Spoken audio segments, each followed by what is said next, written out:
In traditional geometry, the surface is one-dimensional and planar. Spherical geometry, though, takes place on the surface of a sphere and is thus two-dimensional. While spherical geometry is a complex topic, we're here today to explain to you some of the basics.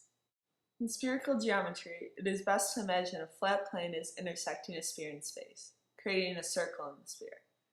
The circle of intersection will be largest when the plane passes through the center of the sphere. This is referred to as a great circle. A great circle is the largest possible circle that can be drawn around the sphere.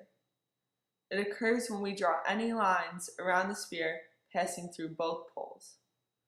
All parallels of longitude are great circles, as is the equator.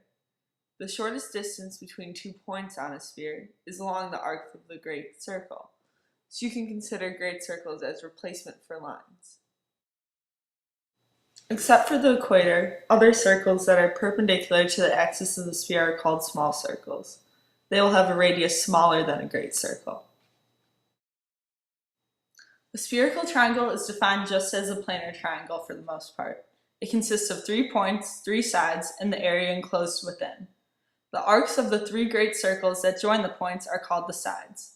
To find the length of a side in a spherical triangle, you find the measure of its opposite angle. This might seem weird because it means that sides are measured in degrees or radians. While you might have been taught that the sum of angles in a triangle cannot exceed 180 degrees, spherical triangles can have 3 90-degree angles, as shown in the picture above.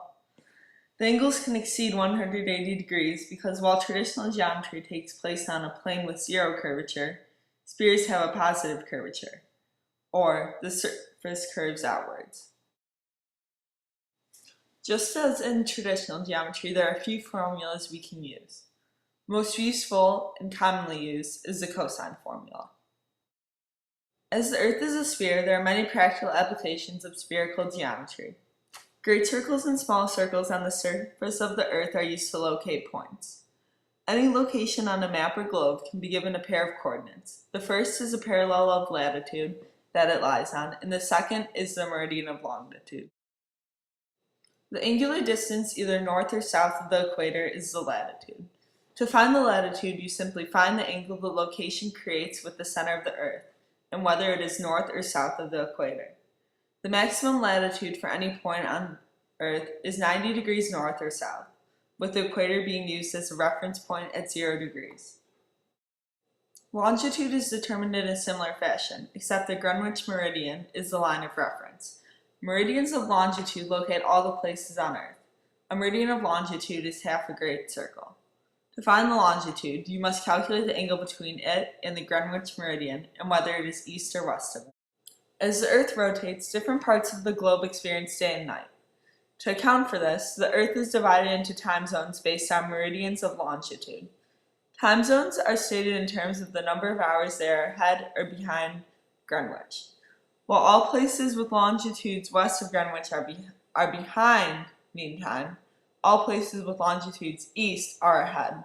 For every 15 degrees, a new time zone occurs. The meridian of longitude opposite Greenwich is the international dateline, located at 100 degrees east or west. It is 12 hours ahead or behind Greenwich. Therefore, the day changes on either side of this international dateline.